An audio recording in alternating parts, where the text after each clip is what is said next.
নমস্কার, সাবিত্রী রান্নাঘরে স্বাগত। আমি আজকে বানাচ্ছি ধোকার তরকারি বা ময়দার সবজি। রেসিপিটা একবার দেখে নিন।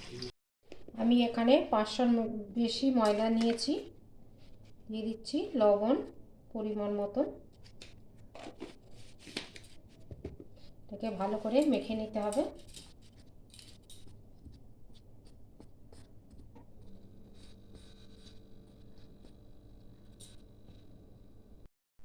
নুনটা ভালো করে মাখানো হয়ে গেছে। এবার আমি অল্প অল্প জল দিয়ে একটা ডো বানিয়ে নেব।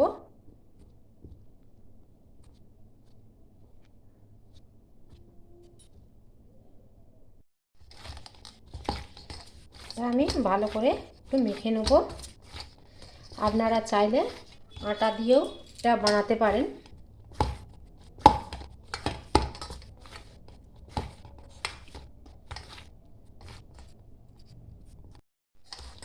এবার ময়দাটা মাখানো হয়ে গেছে। এবার আমি একটা বড় বাটিতে জল নেব। জল নিয়ে আমি ময়দাটাকে ধোবো। এইভাবে ধুতে হবে যতক্ষণ না পরিষ্কার জল বেরোয়। এরকম সাদা জল বেরোবে।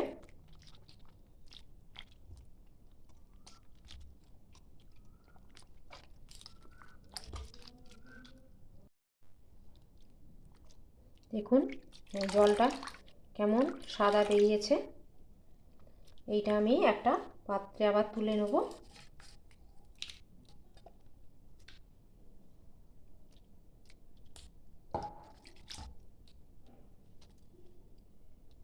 আমি পরিষ্কার জল নিয়েছি, আবার এটা ধুয়ে নেব।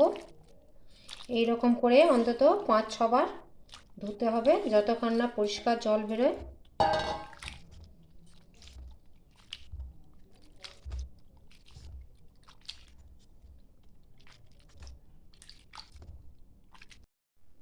আমি 5-6 বার জল পাল্টে নিয়েছি। এই যে আর খুব একটা বেরোচ্ছে না। এবার কিন্তু হয়ে গেছে। দেখুন এরকম হয়ে গেছে, এইরকম হয়ে যাবে। এবার আমি চিপে চিপে জলটা একদম ছেঁকে নেব।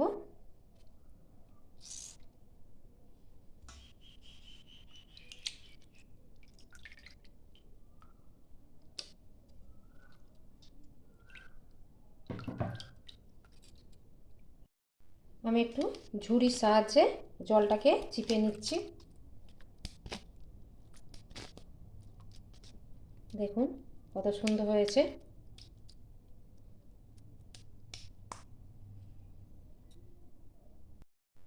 আমি এইটাকে এরকম করে বল বল করে নেব, তাহলে আমার ভাজতে সুবিধা হবে।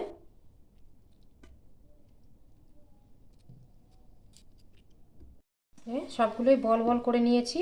এবার আমি ভেজে নেবো এগুলো। কড়াই বসিয়ে দিয়েছি, দিয়ে দিচ্ছি সাদা তেল।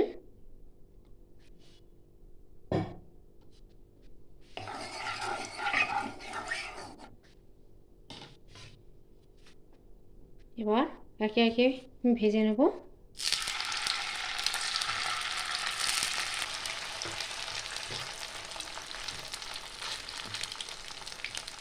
একে একে আমি ভেজে নেব এগুলো।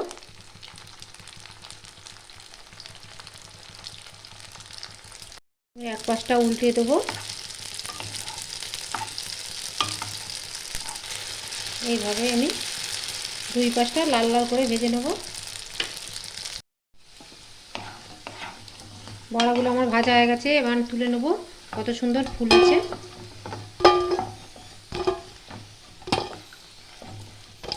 দেখুন আরও কয়েকটা আছে, আমি ভেজে নেব।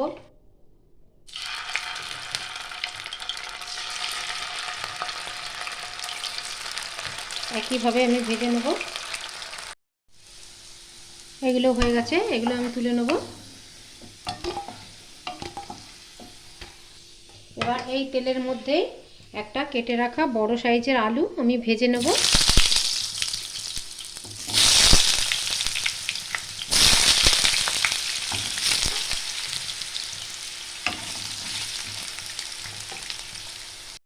এখানে দিয়ে দেবো লবণ, হলুদ অল্প পরিমাণে দিয়ে আমি এটা ভালো করে লাল লাল করে ভেজে নেব। আলুগুলো ভাজা হয়ে গেছে, আমি এবার তুলে নেব।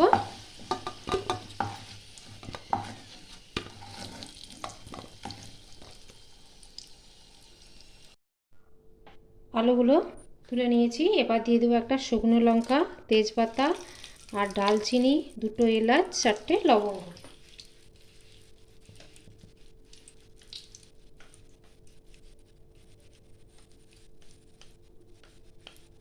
দিয়ে দেবো অল্প পরিমাণে একটু হিং,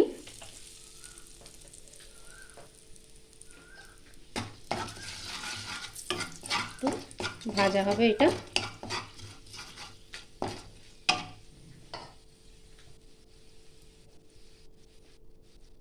এবার দিয়ে দেবো 2 চামচ আদা,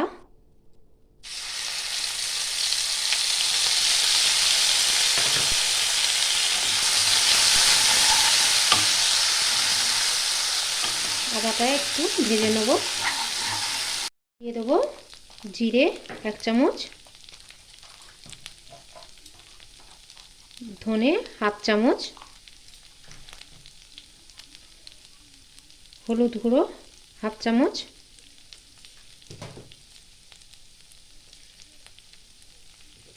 লবণ স্বাদ মতো,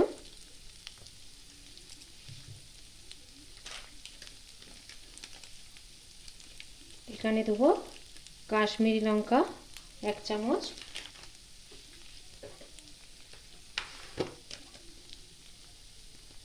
শুকনো লঙ্কা 1 চামচ।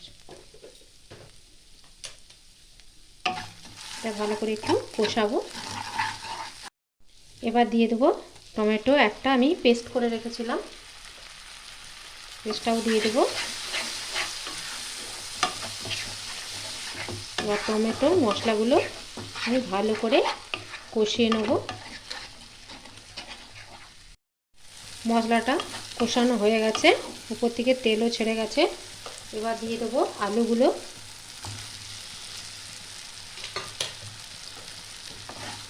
আলুগুলোর সাথে একটু আমি নাড়িয়ে নেব।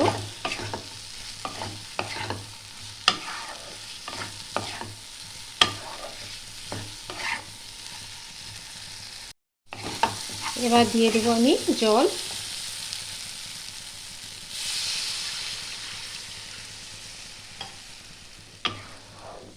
এটা একটা নিরামিষ পদ।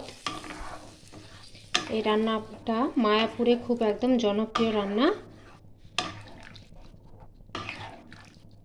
আপনারা বাড়িতে অবশ্যই ট্রাই করবেন।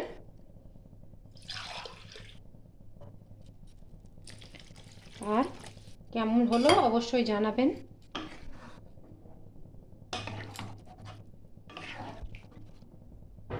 এবার দিয়ে দেবো আমি ঢাকা, ঢাকা দিয়ে আমি যতক্ষণ না আলুটা সেদ্ধ হয় ততক্ষণ আমি ঢাকা দিয়ে রাখবো। ঢাকাটা আমি খুলে দেখব।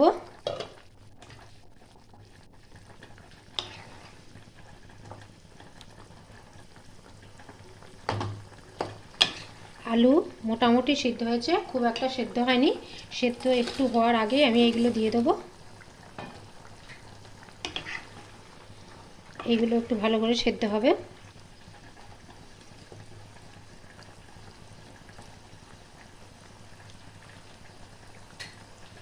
আবারও ঢাকা দেবে। আর ঢাকাটা খুলে আমি দেখছি,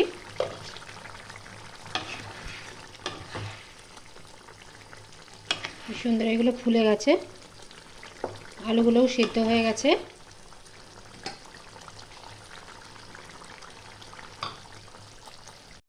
এবার একটু ধনেপাতা দিয়ে দেবো,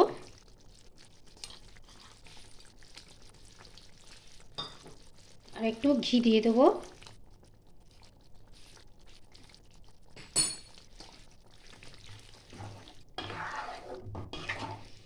এবার এই রান্নাটা আমার হয়ে গেছে, এবার আমি ঢেলে নেব।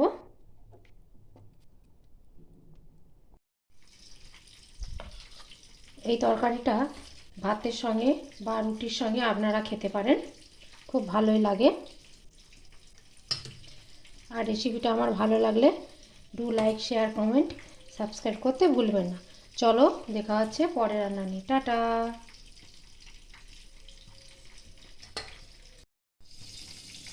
ভিডিওটা আমার ভালো লাগলে do like share comment subscribe করতে ভুলবেন না। চলো দেখা হচ্ছে পরের রান্না নিয়ে। টাটা।